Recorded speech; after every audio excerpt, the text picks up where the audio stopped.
विपक्ष अपनी चिंता करे। यहाँ विकास और विश्वास के साथ सदैव भारतीय जनता पार्टी बढ़ते रही है। आरजेडी के शासन काल में लोगों ने देखा है क्या क्या कब कब कैसे कैसे क्या हुआ है।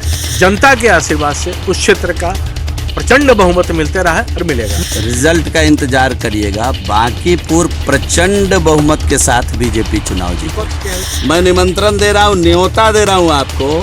नमस्कार, आप देखना शुरू कर चुके हैं लाइव सिटीज को। मेरा अभिषेक है। बांकीपुर उपचुनाव को लेकर बीजेपी ने अपना प्रत्याशी बदल दिया है। बीजेपी ने नीरज कुमार सिन्हा को टिकट दिया है, जिसके बाद आज पार्टी कार्यालय में बड़ी बैठक चल रही है।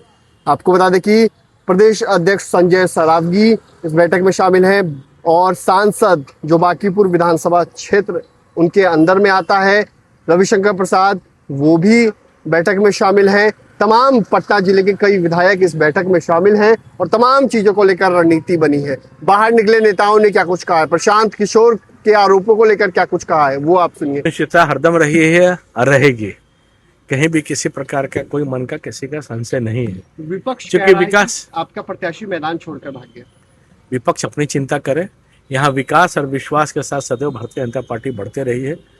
माननीय राष्ट्रीय अध्यक्ष जी के नेतृत्व में इतने प्रकार के काम हुए हैं, अगर उसके काम के पैमाने गिने जाए तो वो फहरिस्त कम नहीं है। वहाँ के लोग अच्छी तरह से जानते हैं कि बांकीपुर की स्थिति पहले क्या थी, अब क्या है। विकास की अनेक योजनाएं, डबल फ्लाईओवर से लेकर शौचालय के निर्माण से लेकर अलग अलग, यानी कि सब प्रकार के विषय को लेकर, जिन विषयों को लेकर विकास और विश्वास मैं बार बार कहता हूँ, उन विषयों को लेकर विजय पताका सुनिश्चित है, सुनिश्चित रहेगी। क्या हड़बड़ी में बीजेपी कितना प्रभाव पड़ेगा चुनाव पे? कोई प्रभाव नहीं है भैया। ये तो जनता जानती है कि एनडीए और भारतीय जनता पार्टी के ही विकास के साथ हम भर सकते हैं, क्योंकि आरजेडी के शासन काल में लोगों ने देखा है क्या क्या कब कब कैसे कैसे क्या हुआ है। वो मन का संशय लोग भूला नहीं है अभी तक। लेकिन प्रशांत किशोर का हमला है कि पहले लोग भागते थे भाजपा से, अब भाजपा के कैंडिडेट भागते हैं। बोलने का कोई तारतम्य नहीं है। आज भारतीय जनता पार्टी सुदृढ़ तरीके से लगातार जनता के आशीर्वाद से उस क्षेत्र का प्रचंड बहुमत मिलते रहा है और मिलेगा। नए प्रत्याशी के बायोडाटा को लेकर भी सवाल उठ रहे हैं कि 12 साल की उम्र में बीजेपी के सदस्य कैसे बन गए। आज सदस्यता का पैमाना का भारतीय जनता पार्टी के अनेक प्रकार से, अनेक वर्ग में, अनेक आयु में उस राष्ट्रवाद से प्रेरित होकर काम कर रहे हैं। और उसका परिणाम है कि आप इस बात को क्रेडिट दीजिए कि कोई व्यक्ति बड़ा होता है तो राष्ट्रवाद के प्रेम के साथ आगे लग के समाज जीवन में समरस भाव से आगे चलने का काम करता है। आपने बांकीपुर में सदैव भारतीय जनता पार्टी के कार्यकर्ता ड्राइविंग सीट पर ही रहते हैं, इसलिए ये कोई बात नहीं है। सभी हुनर से परिपूर्ण रहना चाहिए आदमी को।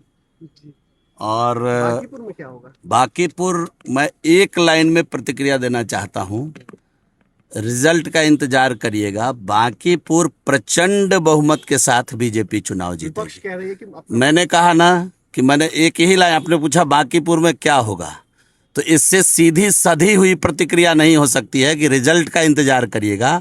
प्रचंड बहुमत के साथ भारतीय जनता पार्टी चुनाव जीतेगी। मैंने कहा ना, प्रचंड बहुमत के साथ। मैं कहा एक ही लाइन में कि मैं आप सभी लोगों से अनुरोध करता हूं जिनका माइक कम से कम यहाँ लगा हुआ है, मैं निमंत्रण दे रहा हूं, न्योता दे रहा हूं आपको कि जिस दिन रिजल्ट आएगा उस दिन जरूर आप हमको कम से कम आकर मिल लीजिएगा।